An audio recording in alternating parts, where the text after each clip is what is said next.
Welcome to Business Talk Sister Gawk. I'm Becca, and today's podcast episode is The History of Marketing, Part 3. And I know some of you have been waiting for this. It's been a couple weeks, but here we are back talking about the history of marketing. And where we left off was talking about how the introduction of all of this political advertising started happening within digital platforms. Now, I talked a little bit about in the past David Axelrod being this political strategist, consultant that really helped with the 2008 political campaign of Barack Obama. Now, what's interesting about this is that it's the first time really that politicians started to use digital means to get influence of voters.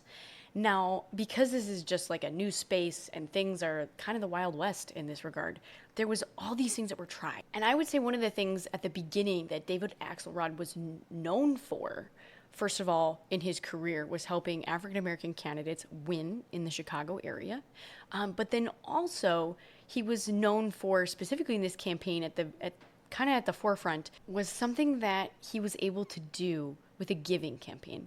And this is where I think people start to perk up in the finance area. They're like, oh, how did you get people to donate? Because they'd never seen this kind of traction before. Now, I'm just going to talk about their strategy was to use internet channels to target specifically people under 30 years old.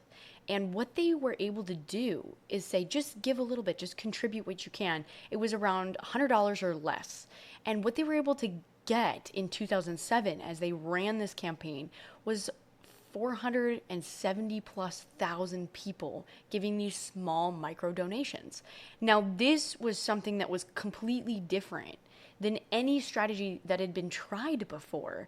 And it really started to make people realize, wow, you can actually get small individual people rather than going after all of these large donations to support your campaign. Now, this was a new revolutionary thing in politics because people didn't know how to access and leverage that mass number of voters with just a little bit of change in their pocket. Before, they were only courting all of these big companies and individuals. But with this new use of technology, they could all of a sudden access the masses and get a little piece of everyone's pocketbook. And at the time, this was so revolutionary to all of these political consultants and all of these political campaigns. They were studying it, they're watching it. Wow, this is amazing that they could figure out a way to do this. Well, that also was something that started happening with, hey, go to the polls and all this kind of stuff about targeted advertisements. But the thing is, what really broke the internet, and I say that in the digital marketing sense, of all of the people that were starting to watch these things and say, wow, that's new, that's different. This is a whole new way of targeting consumers and encouraging them to be educated on the voting process, etc. But it started to get deeper than that. And it really, really started to make people uneasy when it actually came to 2012. So there was a lot of stuff in between, people trying things, all this stuff in between. But what really started to make people afraid was in 2012, Facebook shook up digital marketers by releasing a specific 61 million person experiment on social influence and political mobilization. And you can actually download this from researchgate.net. It's called a 61 million person experiment. And I actually have a copy of the report. But one of the crazy things about this, and I'm going to read to you what the intro excerpt is on this. Human behavior is thought to spread through face-to-face social networks.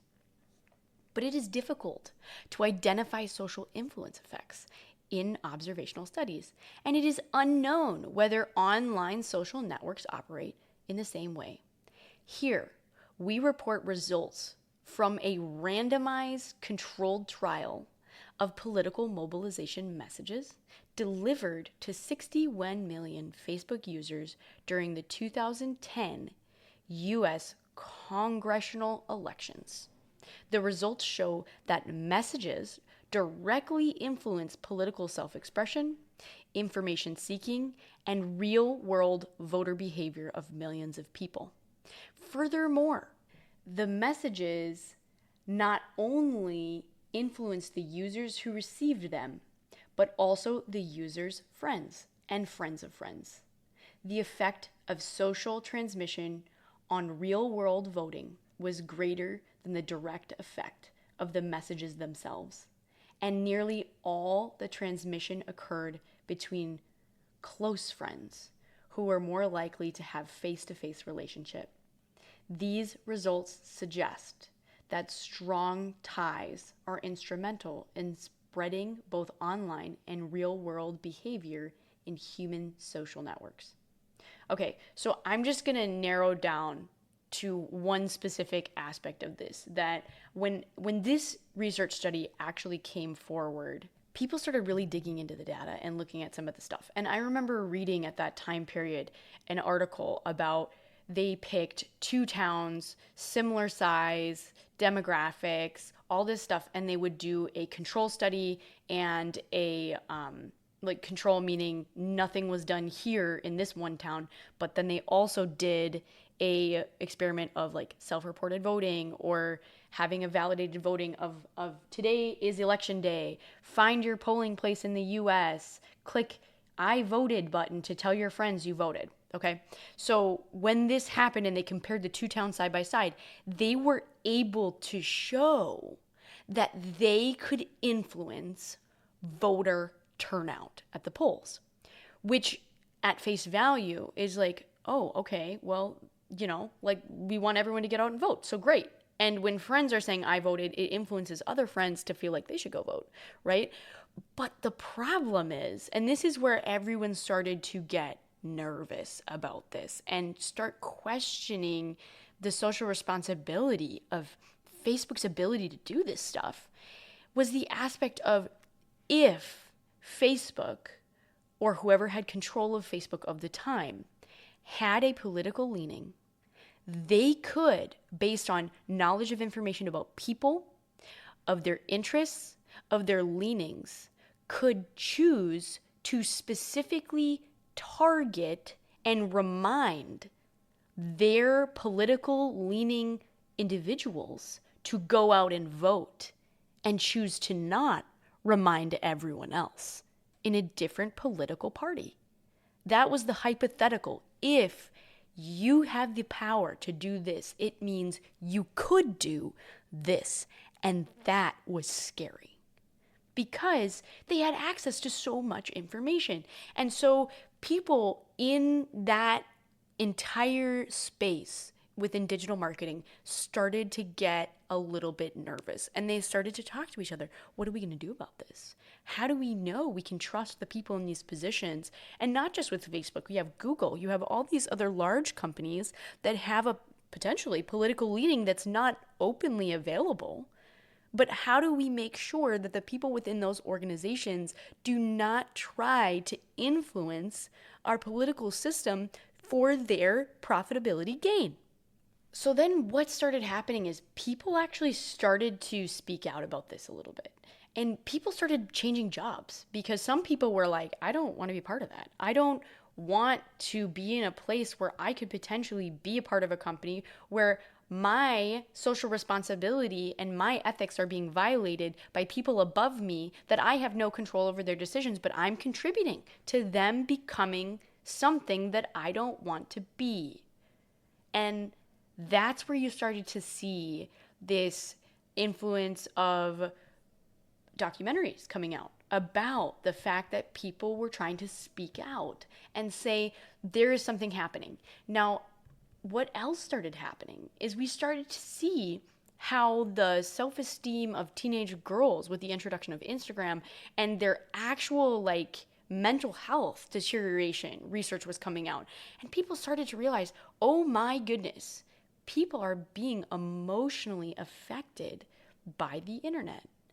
And so there was a lot of thought around what should happen next. And that's when you started seeing that Netflix documentary called The Social Dilemma. If you haven't seen it, you definitely should, because it describes a little bit about how algorithms work and the polarization of our political system and people and relationships, and how we're starting to be relationally divided because of technology, because of what we're doing on our phone, and because of what's happening in the data of providing information to you.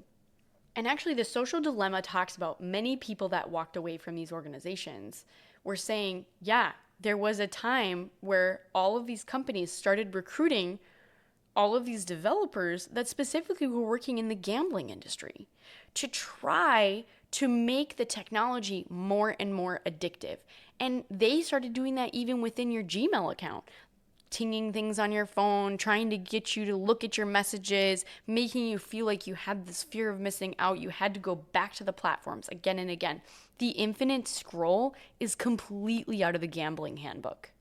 And so all of this stuff started to sway what people were seeing, along with the algorithm changes. And actually, in 2018, MIT Media Lab did a research study about how falsehoods are 70% more likely to be retweeted on Twitter than the truth. And they saw that false news reached 1,500 people about 6 times faster than the truth. Why? Why was this happening? Well, they said this suggests that false news spreads faster, deeper, and more broadly than the truth because humans, not robots, are more likely to spread it. Why? Because there's a novelty hypothesis. Fake news was more novel than the truth, and people were more likely to share novel information. They're also more likely to corroborate things, make comments, express sadness, joy, trust, anticipation. They emotionally engage with it to the point that they decide to share it as well because they're shocked by it. Now, this was just a simple study that MIT did with actually funding through Twitter to do that so they could take out, is it the bots doing this? They actually did a study where they took out the bots. They saw, do the people do this? And they found that it was the human beings. We are emotion factories. We are constantly creating emotions. And they, a lot of the time, I would say 95% of the population are controlled by their emotions, even though they don't realize it. So this brings us back to the next, ready for it, political scandal. Okay, so what ended up happening is you have this company called Cambridge Analytica, and they were a consulting company, political consulting company from the EU that knew a lot about Facebook. And so this is the big to do. What happened with this and why was it a big deal? Well, I think that during this time period, Facebook had pulled back a little bit and they realized, yeah, we really should not be helping politicians because we do have a lot of influence. And what if we get accused of rigging the elections, right? So they started to pull back and they're not pulling out the stops to help people win political campaigns because they're getting paid copious amounts of money. You got to figure it out on your own. So what happened is actually the Trump campaign as well as Ted Cruz in the 2010 and then the 2016 presidential elections, they started to ask this company, Cambridge Analytica, to help them use data to target consumers on Facebook and Google, all these different things. And so what ended up happening is, and this is where people started to freak out, is that remember when I was talking about those APIs and the token connections, and you have these third-party apps that you can integrate with Facebook? Well, what was happening is Facebook didn't even realize they were doing this, but they were allowing app developers to provide their little game, like if you've ever played Farmville or whatever else is a third-party integration into Facebook, that was accessible to Facebook users. And when they agreed to the terms and conditions, the users were also allowing not only access to their profile information, but access to friends of friends. And they didn't know that they were doing that when they were agreeing to the terms and conditions, which meant that this app developer that created, I think it was called My Digital Life or something like that. I have to look back. But basically, this app company was able to get all of the data on anybody who played that game, plus their friends of friends. And Cambridge Analytica was able to get this data information. Now, around this time period, Google was also rolling out the ability to upload email addresses into Google to do targeted campaigns to specific contact lists of people that you had to do that remarketing that we had talked about. And so what ended up happening is it broke loose that this is exactly how the Trump campaign was getting their ads sent to specific people. They were using this data that they had acquired from Facebook users without their permission, essentially, because the friends of friends never gave permission, and they were targeting people based on their profiles. So you could take that information and then also upload all this stuff into Google and essentially be able to send specific campaign information that you wanted them to see in advertising. Now, most of us are like, okay, well, what's the big deal? Because like I see political ads all the time. I can decide, I can use my critical thinking skills. But the nature of it was that they actually took this information that Facebook had left a back door to and had no idea they did it and did not have people's permission to use that data. Now, I remember during this time period thinking to myself, this seems a little bit hypocritical because Facebook literally was helping before this and they chose not to help now. But anyways, so Facebook came out with all these statements saying, oh, we didn't know this was a thing. It's not our fault. We've shut this down and we're not going to allow people to do this anymore. And then we're going to be reviewing everything with our app developers, et cetera, et cetera. Now, Cambridge Analytica, I think they eventually filed for bankruptcy or something. They're no longer a company. But with that being said, it started to add to people being concerned about political advertising. And with that, you add in this layer of fake news that's going around and spreading. And remember, this MIT study came out in 2018, which means they had a while of studying the data to show this is a problem. And what we've seen psychologically happen within this, because algorithms are trying to grab the thing that you are emotionally shocked by, right? And this is the psychology piece that I was talking about. You need to understand if you're going to market your business or whatever. People talk about all the time in trainings creating clickbait. Now, I love creating clickbait. But it's a super dangerous thing because it's kind of like having a weapon that if you choose to use it in the wrong way, you could seriously hurt people. And what I mean by that is you could affect their belief system and their knowledge about the world. And if you are purposefully creating falsehoods and spreading them, you are affecting our society and making people feel angry or upset. And we've seen this start happening, especially honestly within the boomer generation is one that I see the most online anger because they're trying to make sense of all this news they're getting, and some of it's not true and some of it is. And when they subscribe or adhere to specific news sources that feed them what they want, they will tend to believe everything that's in alignment with their belief system. Now, I pick on the boomer generation, but they are not the only ones. Let's back up a little bit to look at what's happening right now with ChatGPT, for example. And this is going to be the gawk portion for this episode because we are so over time and ChatGPT is a little bit out of order when it comes to the history of marketing. But here we go.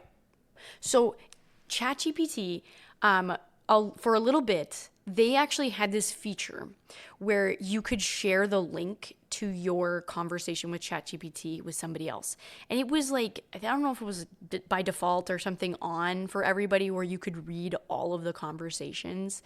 And the Washington Post actually took the time to look at and analyze 47,000 conversations on ChatGPT because, ChatGPT, they turned off the feature so you couldn't share those, but they used something like the Wayback Machine or something to see anything that was on the internet in the past you can go and find somewhere. Even if the website's been taken down, there's resources you can still find, the skeletal footprint of what it was and all of that. If you didn't know that, by the way, I use Wayback Machine to find things when somebody's website goes down and they don't know how to like recreate all the content. But anyways, there's tools like that available. Some of them are free, some of them are not. But what they found in the data that they analyzed is some pretty interesting things. First of all, 10% of the chats appear to show people talking to the chatbot about their emotions. Now, just by the way, this is 2024 data because they turned that feature off and they didn't have that many to analyze. So, super interesting, kind of creepy stuff, like about what people are talking to ChatGPT about. But this phenomenon is now called AI psychosis. It's not like a medical diagnosis or anything, but it's like this issue that people can develop beliefs and have intense conversations that are potentially harmful to them and their mental health with ChatGPT. And actually, in this article that the Washington Post put together, OpenAI, which is the owner of ChatGPT, estimated last month that 0.15% of its users each week, more than 1 million people, show signs of being emotionally reliant on ChatGPT. Now, what's interesting about this, like, just so you know, there's been multiple cases of people trying to sue OpenAI because their family members have been encouraged by ChatGPT to commit suicide. Like, that's scary. And actually, what they additionally found in this study is that ChatGPT was 10 times more likely to begin responses with variations of yes. What that means is that it is creating an echo chamber of validation geared towards the person who is having these beliefs. If you lean a certain way politically, if you believe something about what the truth is about a religious organization or whatever, ChatGPT is going to give you what you want based on your previous chat history. Now, in the more recent future, Google and Facebook, and we haven't even gotten to the affiliate marketing, have admitted that they have changed to influencer companies. Now, they've been doing this for a while, gearing up information, admitting that they influence people. But ChatGPT is doing the same thing, except now it's getting even more scary with the whole falsehood endorsement. Because, and I'm just going to read this from the Washington Post article. ChatGPT showed the same cheerleading tone in conversations with some users who shared far-fetched conspiracy theories or beliefs that appeared detached from reality. In one conversation, a user asked broad questions about data collection practices of tech companies. The chatbot responded with factual information about Meta and Google's policy. ChatGPT changed course after the user typed a query connecting Google's parent company with the plot of a 2001 Pixar movie, Alphabet Inc., in regards to Monsters Inc. and the global domination plan. I'm going to skip forward a little bit and just say ChatGPT went on to say that Alphabet was guilty of aiding and abetting crimes against humanity and suggests that the user call for Nuremberg-style tribunals to bring the company to justice. Did you just hear that? What? So that's, I think, where we're at in society. But I mean, really, the thought behind who has the access to that data and the user profiles that are being created and what is that company doing with it is something that definitely needs to be a thought that people are asking themselves, because this stuff is not going away. And I'm just going to leave it at that for right now, but I hope you have enjoyed this episode. If you do, give it a review on wherever you're listening, and I will see you next time.